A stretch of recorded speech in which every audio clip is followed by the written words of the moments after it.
Graça e paz a todos. Venho novamente trazer um conteúdo da Palavra de Deus para cada um de vocês. E no conteúdo de hoje, eu vou repassar para vocês uma mensagem que eu tive uma oportunidade breve na igreja do pastor Valnei, aqui na minha cidade, um conhecido nosso, né? Aqui em Cordeirópolis. Que eu não sou daqui, eu era de Limeira, uma cidade perto. Mas eu conheci minha esposa aqui, meu filho aqui, né? Então, basicamente, ele sempre me dava essas oportunidades, né, de 5 minutos, 5, 7 minutos, e eu procurava sempre detalhar o máximo que eu podia, mas ao mesmo tempo respeitando a oportunidade dos outros irmãos, ok? A mensagem que nós vamos ler se encontra em Mateus 9, do 9 ao 13, e em Oséias 6, do 1 ao 6, ok? São e sempre quando é um tema específico, assim, um tema bem curto que eu tenha tratado a palavra de Deus, nesses momentos eu sempre procuro pegar palavras fundamentais no Evangelho, né? Que são a base do Evangelho. E ao mesmo tempo eu pego essas palavras porque muitas pessoas às vezes esquecem elas e muitas das vezes elas nem entendem, ok? E diz o seguinte, Mateus 9, do 9 ao 13. E Jesus, passando adiante dali, viu assentado na alfândega um homem chamado Mateus. Provavelmente ele era cobrador de impostos. E disse-lhe, segue-me. E ele, levantando-se, o seguiu. E aconteceu que, estando ele em casa, sentado à mesa, chegaram muitos publicanos, que seriam outros cobradores de impostos, né? E pecadores, e assentaram-se juntamente com Jesus e seus discípulos. E os fariseus, vendo isso, disseram aos seus discípulos, por que come o vosso mestre com os publicanos e pecadores? Jesus, porém, ouvindo, disse-lhes, não necessitam de médico os sãos, mas sim os doentes. Ide, porém, aprendei o que significa misericórdia quero e não sacrifício, porque não vim para chamar os justos, mas os pecadores ao arrependimento. Logo mais adiante a gente vai entender o que ele quis dizer com isso, chamar os justos, né? E não os pecadores, não vim chamar justos, mas pecadores ao arrependimento. Quem que é o homem aqui que ele está falando que o são não precisa de médico? Quem é esse são que ele está falando? O são é aquele que tem a sua enfermidade, mas não reconhece a sua enfermidade. Porque a enfermidade que Jesus está falando aqui é o pecado, ok? É aquele que não confessa o seu pecado. Esse é o são. Não que ele seja saudável por si mesmo, mas porque ele nega o seu próprio pecado. Ele nega o fato de que ele é pecador, ok? E por isso ele não acha em si mesmo pecado, ok? Ouvindo, disse-lhes, não necessitam de médicos sãos, mas os doentes. Ide, porém, aprendei o que significa misericórdia quero e não sacrifício. Porque não vim chamar os justos, mas pecadores ao arrependimento. Tanto que em Provérbios vai falar que não existe um homem que seja justo e pratique o bem e nunca peque, ok? Então, a palavra de Deus diz, não existe justos na Bíblia, não existe homens bondosos na Bíblia a ponto de que não ache neles nenhum pecado, ok? Tanto que a própria palavra vai dizer que o justo ele não poderá, por meio da sua justiça, viver por ela. O justo não viverá por sua justiça no dia em que pecar. Assim também, o pecado do ímpio, do pecador, do homem pecador, não será causa de ruína no dia em que se quebrantar e se converter de todo o seu coração. Compreende? Então é justo tanto para um quanto para outro. Agora, indo para Oséias 6, nós só vamos contextualizar o que está acontecendo aqui no livro de Oséias, tá? No contexto do livro de Oséias, diz o seguinte,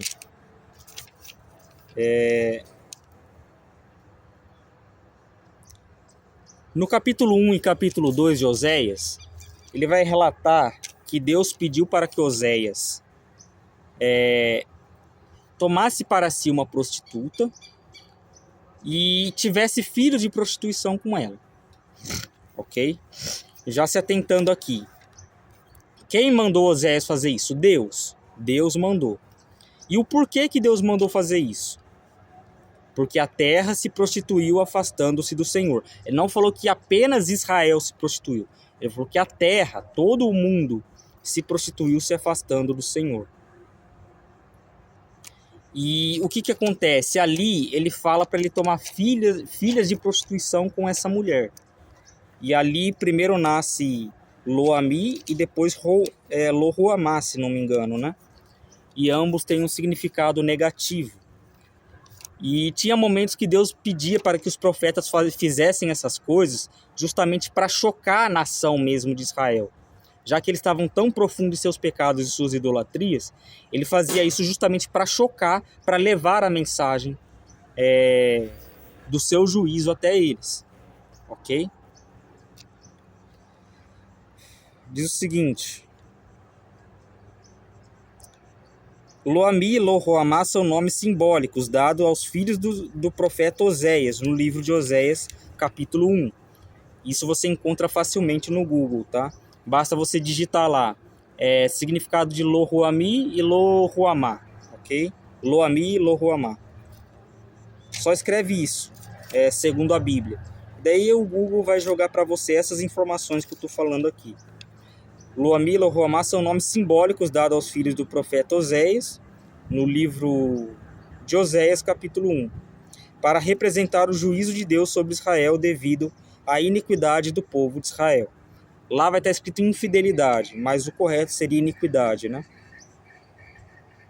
Lo-Ruhamá significa sem compaixão ou não amada, enquanto Lo-Ammi significa não é meu povo, simbolizando a ruptura temporária da aliança entre Deus e Israel. Significado detalhado dos nomes. Lo-Ruhamá, em Oséias 1:6, derivado do hebraico. O prefixo lo significa negação, ou não, né? E Ruhamá vem de Ruhamá, compaixão ou misericórdia. Portanto, se traduz como não compadecida ou desfavorecida, ou não amada, que seria mais correto. Lo-Ammi, em Oséias 1:9, o prefixo lo significa não, junto com Ammi, meu povo. O significado é não é meu povo, indicando que Deus rejeitou a nação devido à idolatria. Contexto de restauração. Embora representem juízo, os nomes têm um caráter profético de restauração. Em Oséias 2:23, Deus declara que no futuro reverteria os significados de Lo-Ruhamá, que seria chamado Ruhamá, compadecida ou amada, e Lo-Ammi seria chamado meu povo.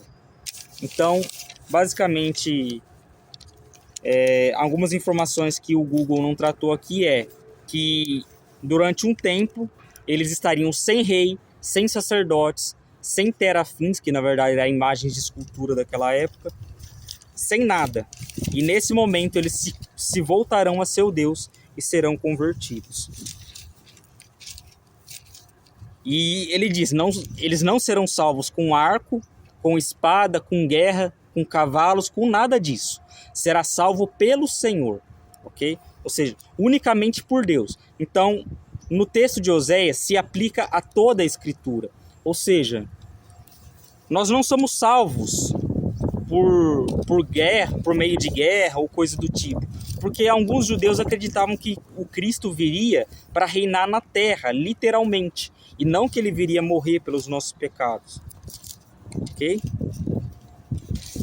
Essas profecias de que Cristo reinaria na terra no futuro e todo o seu povo com ele, são profecias a respeito do tempo do fim.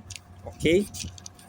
Então Jesus nos disse, ide portanto, aprendei o que significa misericórdia quero e não sacrifícios, porque não vim chamar justos, mas os pecadores ao arrependimento. Então vamos então até o livro de Oséias, capítulo 6, versículo 1 ao 6, ok? Nos 3 primeiros versículos é o povo falando com Deus, e no versículo 4 até o 6 é Deus falando com o povo, ok? E no capítulo 5 de Oséias, ele repreende os príncipes e sacerdotes de Israel, que se eles não se converterem, o juízo continuaria, ok? O juízo de Deus, a ira de Deus continuaria sendo derramada. E eu quero que vocês se atentem quando a gente chegar no verso 6 de Oséias, pelo seguinte, que no verso 6 do capítulo 5 tem uma ligação entre eles, ok? Porque são versículos que ocorrem um após o outro e que um explica o outro, ok? Verso 1 diz o seguinte, de Oséias 6: Vinde, tornemos para o Senhor, porque ele despedaçou e nos sarará, fez a ferida e a ligará. Depois de 2 dias nos dará vida, e ao terceiro dia nos ressuscitará, e viveremos diante dele. Conheçamos e prossigamos em conhecer o Senhor. Como a alva será a sua saída, e ele nos virá como a chuva serodia que rega a terra. Então essa era a esperança do povo, ok? E o que Deus diz a eles? No verso 4 ele diz o seguinte: Que te farei, ó Efraim? Que te farei, ó Judá?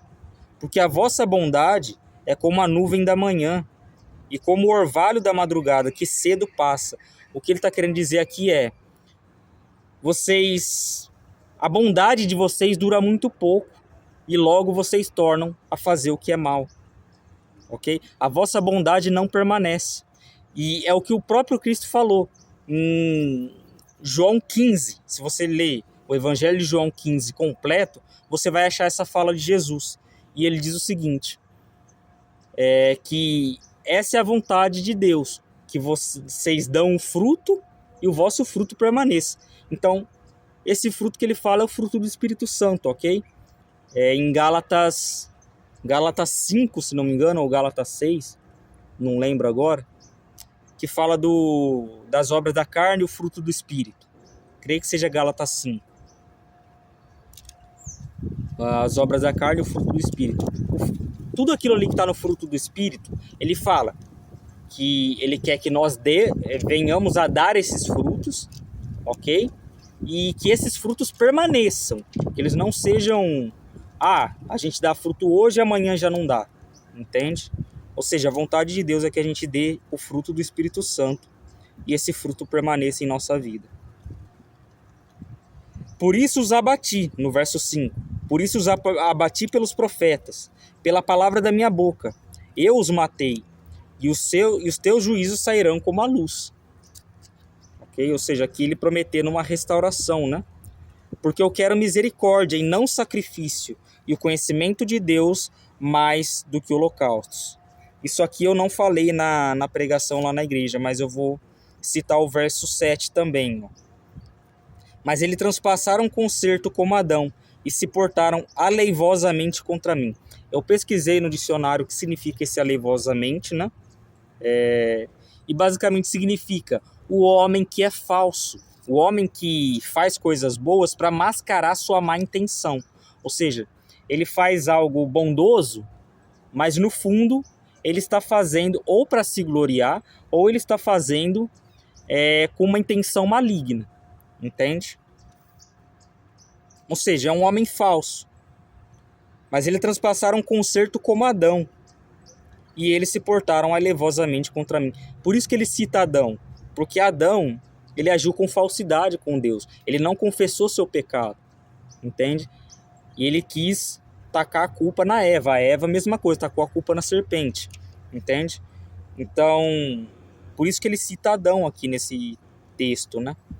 E repare que o verso 6 e o verso de Oséias 5 e o verso 6 de Oséias 6 diz o seguinte, ó: Eles irão com as suas ovelhas e com as suas vacas para buscarem o Senhor, mas não o acharão.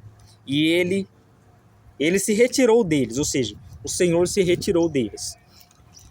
Daí aqui fica uma pergunta que a gente faz: por que irão com os seus sacrifícios, as suas ovelhas, sendo que isso está escrito na lei e que eles devem fazer isso? Por que que o Senhor desprezará os sacrifícios então? Por causa do que está escrito em Oséias 6. Porque eu quero misericórdia e não sacrifícios, e o conhecimento de Deus mais do que holocaustos. Esse conhecimento é conhecer Deus em sua intimidade com Ele, ok? É conhecer a Deus no sentido de que você vai conhecê-lo como Pai e reconhecê-lo como seu Pai espiritual, ok? Não deixe que homem algum tome sobre si a autoridade de Pai espiritual sobre você, ok? E quando ele diz, não a ninguém chameis por Pai na terra, é literalmente, dentro de algumas circunstâncias de nossa vida, é literalmente, ninguém é nosso Pai, só Deus. E eu falo isso com relação até mesmo aos nossos pais terrenos. Quer dizer que devemos não tratá-los como pais e não honrá-los como pai e mãe, como a Escritura chama eles de pai e mãe? Não, a gente deve honrá-los como pai e mãe. Mas no seguinte requisito,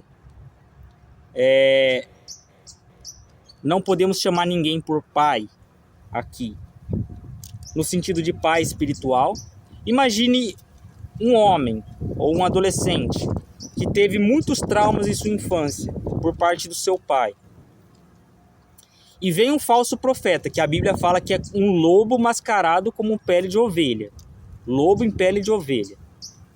Ok? Que parecem justos, bondosos.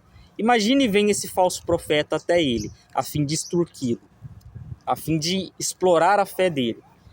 E esse falso profeta trata ele como um pai trata um filho.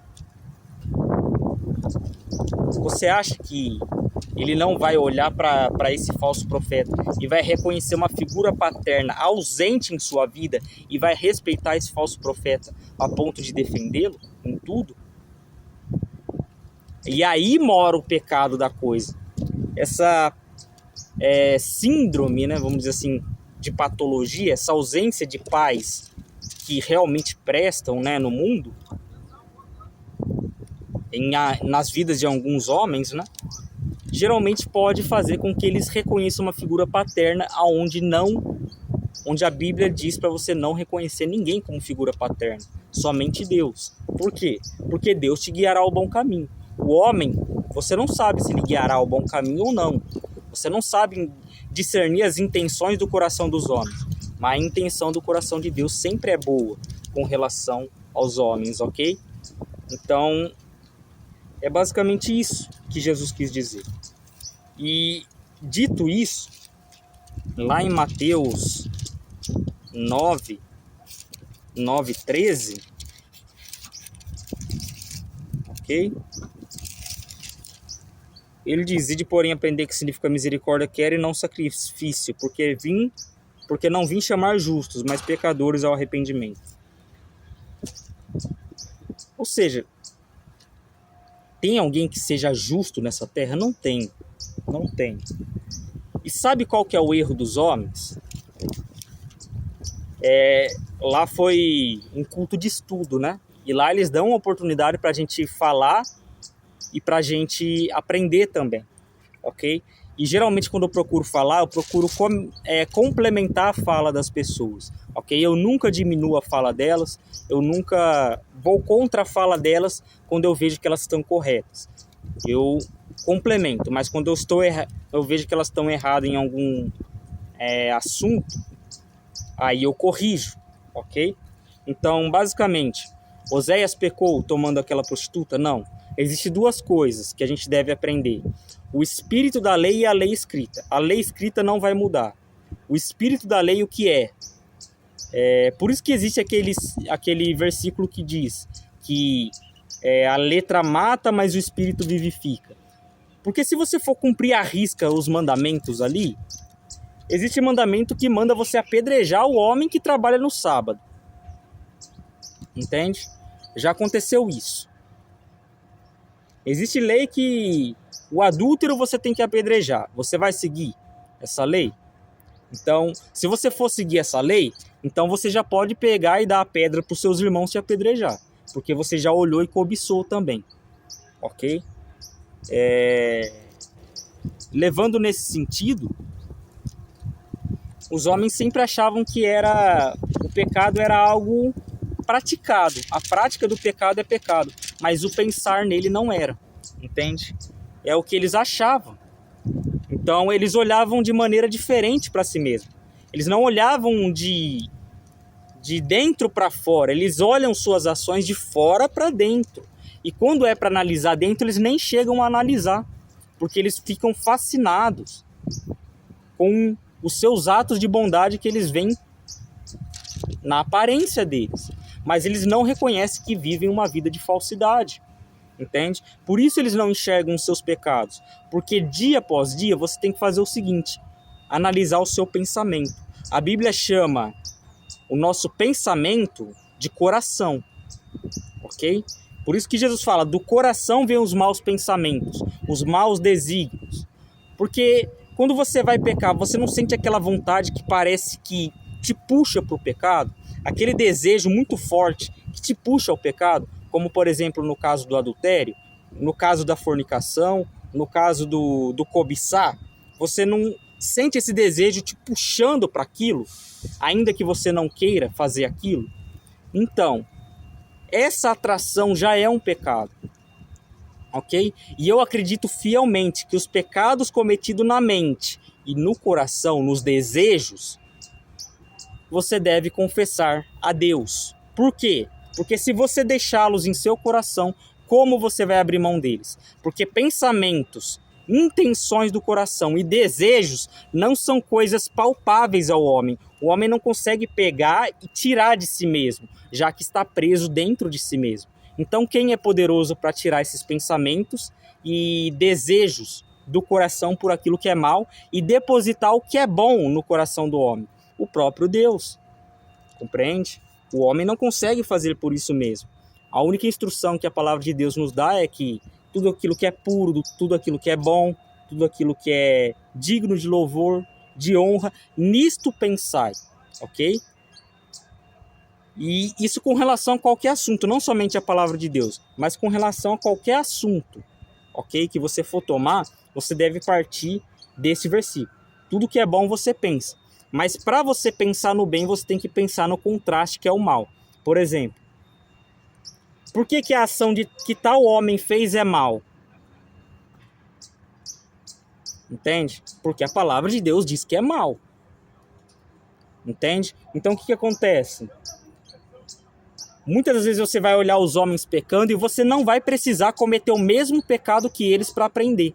O próprio Espírito te instruirá a ir num caminho contrário a que esses homens estão seguindo, ok? Então, basicamente, concluindo aqui, misericórdia quer e não sacrifício implica no seguinte, que eu posso ser vencido por Satanás de duas maneiras. Primeiro, quando eu peco. Segundo, quando eu não enxergo o meu próprio pecado. Como está escrito aqui na epístola de João, né? É antes de Apocalipse. Na epístola é antes de Judas, na verdade, mas Judas é um livro de uma página só, né? Ele diz o seguinte, 1 João 8 ao 10, diz o seguinte: se dissermos que não temos pecado, enganamos a nós mesmos e não há verdade em nós. Se confessarmos nossos pecados, ele é fiel e justo para perdoar os pecados e nos purificar de toda injustiça. Aqui ele está tratando o pecado como injustiça, ok? Se dissermos que não pecamos, fazemo-lo mentiroso e a sua palavra não está em nós.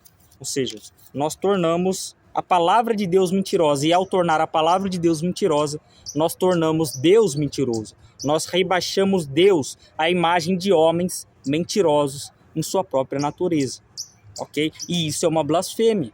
Não, não passa de uma blasfêmia. Porque se Deus não falha, se Deus é verdadeiro e Deus não muda, como que eu posso dizer que eu não tenho pecado? Ok? É porque eu estou olhando para mim mesmo de ótica diferente. Eu estou olhando para as minhas boas obras. Eu não estou olhando para o meu coração, para os meus maus pensamentos, para os meus desejos. Olhando assim, para dentro de si, analisando de você mesmo, de dentro para fora, você perceberá que a sua humildade sempre vai permanecer. Porque você vai acordar um dia, na sua cama, como aconteceu muitas vezes já comigo, você vai acordar de manhã sem intenção nenhuma de pecar. Daí passa 2 minutos, você já surge a intenção de pecar no seu coração. O seu desejo, a atração pecaminosa, a concupiscência da carne surge no seu coração, nos seus pensamentos. E ali você já pecou. E o que você deve fazer é confessar a Deus. Porque se você deixar no seu coração, o seu pecado vai conquistar a sua vida. E vai acabar que você vai morrer novamente. Ok? E desde já, a maneira mais perigosa de você ser vencido por Satanás é essa, basicamente. Você não perceber os seus pecados. E por que eu falo isso? Algumas pessoas falam, mas Jesus falou para os fariseus, né? Essa mensagem de lavar o interior do copo para que o exterior também esteja limpo. Não serve só para os fariseus, serve para todo mundo. As pessoas, elas pegam e descascam o fariseu na Bíblia, né? Vamos dizer assim, né? Com essas palavras. Mas, no fundo, elas também são. Entende? Então, o que acontece? É dessa maneira que ele diz, ó. Mateus 23, versículo 6 até o versículo 27. Fariseu cego, limpa primeiro o interior do copo. Quem é o copo? O próprio fariseu, o próprio ser humano. Onde é o interior do copo? O coração, os pensamentos, os maus desígnios. Limpa por dentro do interior do copo e do prato, para que também o exterior fique limpo. Ai de vós, escribas e fariseus hipócritas, porque sois semelhantes aos sepulcros caiados, que eram aqueles sepulcros que tinha imagens esculpidas sobre ele. Eram sepulcros bem bonitos na época, né? Porque por fora realmente parecem formosos, mas interiormente são cheios de mortos de toda rapina e de toda imundície. Assim também vocês, exteriormente, ou seja, por fora, parecem justos aos homens, mas interiormente em seus corações são cheios de hipocrisia e iniquidade. Vamos definir o que é hipocrisia? Mentira. Cheios de mentira. O que é o mentiroso? O mentiroso não é somente aquele que diz mentiras. O mentiroso é aquele que vive a sua mentira. Ele não somente diz, mas ele acredita verdadeiramente no que diz. Ok? O mentiroso, ele também esconde a verdade. O omitir a verdade também é um pecado. Ok? Enfim, creio que vocês tenham entendido. Passem a olhar nessa perspectiva agora. Quer seja no seu trabalho, quer em casa. Olhe para você mesmo nessa perspectiva. De dentro para fora. E daí lá eles citaram também, eu esqueci de dizer. Não julgueis para não ser julgados, né? Porque com o mesmo juízo com que julgardes, sereis julgados. E a mesma medida que medirdes, vos hão de medir. Quem vos hão de medir? Os homens. Ok? Porque quem faz esse juízo de a pessoa falou mal de mim, eu vou falar mal dela, é os homens. Deus, ele não trata dessa maneira. Ele falou mal de mim e então eu vou sair destruindo ele. Não. A Bíblia fala que Deus, ele é tardio em se irar, mas não fala que Deus não se ira, ok? E fala que a misericórdia de Deus é longânima. Ele é longânimo em misericórdia, mas ele é tardio em se irar. Isso para quê? Para que os homens se arrependam de seus pecados. Então, segundo essa ótica, então nós podemos imitar Deus nisso. Em que sentido? Sermos tardios em se irar, Como orienta Tiago, né? No capítulo 1 e no capítulo 2 de Tiago, ele vai orientar isso. Todo homem, então, seja, pois, pronto para ouvir, tardio para falar. Por que tardio para falar? Tardio para se irar. Porque o homem que fala apressadamente, se alguém o ofender, ele vai querer defender o seu ego. E defendendo o seu ego, ele pode acabar pecando com a sua língua. Então, por isso ele fala, todo homem seja pronto para ouvir, tardio para falar, tardio para se irar. Ok? E também outra mensagem que se conecta a essa é o quê?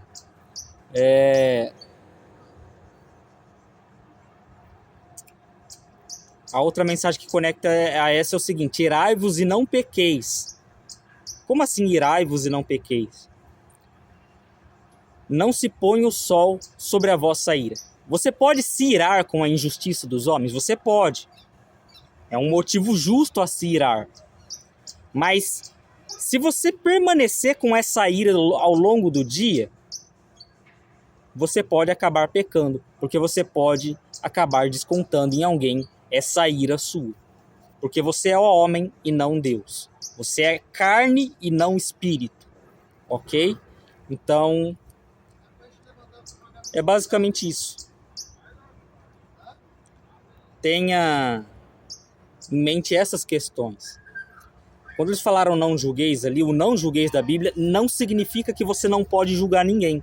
Porque a própria palavra de Deus vai dizer o seguinte: não julgueis segundo as aparências, mas segundo a reta justiça. Ok? E sabe o que acontece? Quando você fala que ninguém pode julgar, quando você trata desse versículo, significa o seguinte: significa dizer que você não pode nem repreender o seu irmão de pecado, porque a repreensão de pecado é uma forma de julgamento, ok? Mas que tipo de forma de julgamento? A favor de que o homem se converta e viva, se converta de seus maus caminhos e volte para Deus, ou seja, é uma repreensão, é algo bom. Que tipo de julgamento que ele está condenando aqui? O julgamento quando a pessoa sai condenando o outro precipitadamente e não traz esperança de salvação. Não fala, se arrepende de seu pecado, volta para Deus porque ele é poderoso para te salvar. Ele não fala isso. Ele só imputa pecado simplesmente pelo prazer de rebaixar o outro para que ele se sinta melhor que o outro. É basicamente isso. É esse juízo que Jesus está condenando aqui. E ao mesmo tempo, nessa mesma frase, posso falar para vocês aqui, acredito que seja em Mateus 6, né, se não me engano.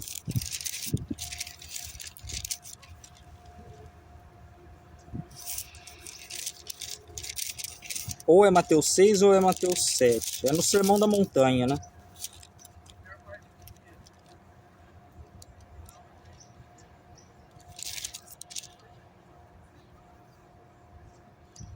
Aqui, ó. É Mateus 7, do 1 ao 6. Olha o que ele diz. Não julgueis para que não sejais julgados, porque com o juízo que julgardes, sereis julgados, e com a medida com que tiverdes medido a alguém, eles hão de medir a vós. E por que repara no argueiro que está no olho do teu irmão, e não vê a trave que está no teu próprio olho? Ou seja, não se analisa de dentro para fora, entende? Paulo diz o seguinte: quando você for instruir a outro, ou seja, repreender outro, julgar o outro, analisa primeiro a si mesmo. É o que Paulo diz, entende? Considera-te a ti mesmo. Considera como se estivesse aconselhando a você mesmo, entende? É basicamente isso que ele está falando. Ou seja, Paulo estava em conformidade com isso que Cristo estava falando, de você ver o pecado do outro, mas não ver o seu, entende? Ou como dirás a teu irmão, deixa-me tirar o argueiro de teu olho, quando está com uma trave no seu próprio olho. Hipócrita, tira primeiro a trave do teu olho, então cuidarás em tirar o argueiro do olho do teu irmão. Ou seja, cuide de seus próprios pecados, abandone seus próprios pecados. E se estiveres praticando tudo corretamente, você não estiver se curvando ao pecado para servi-lo, você está apto Aí Jesus diz, aí sim você está apto para atirar o argueiro do olho do teu irmão, né? E ele diz o seguinte, não dê aos cães as coisas santas, nem deite aos porcos as vossas pérolas, para que não as pisem e voltando se vos despedacem. O que é isso? Não repreenda o homem tolo. É basicamente o que Salomão diz. Repreende o tolo e você levará a afronta dele sobre si. Repreende o sábio e ele será mais sábio. É basicamente o que Salomão diz, ok? No livro de Provérbios. Então, tá falando de pessoas que desprezam a repreensão, os conselhos da palavra de Deus. A essas pessoas, esquece. Não repreende mais, ok? Porque elas não querem saber de repreensão. Mas ao mesmo tempo você pode orar por elas, logicamente, para que Deus converta o coração delas. E esse texto não é uma proibição a pregar a palavra de Deus para a pessoa, porque se fosse isso, nem mesmo ir pelo mundo evangelizando a gente poderia, ok?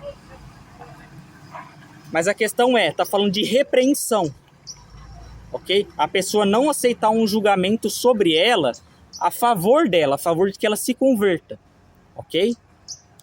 E muitas das vezes você vai repreender alguém, tanto dentro da igreja quanto fora, e essas pessoas podem acabar achando que você está julgando elas. Elas podem acabar julgando você mal, sendo que a sua intenção é boa, entende? É basicamente isso. Se eu tivesse algo a corrigir ali, naquele culto de ensino, era basicamente só isso.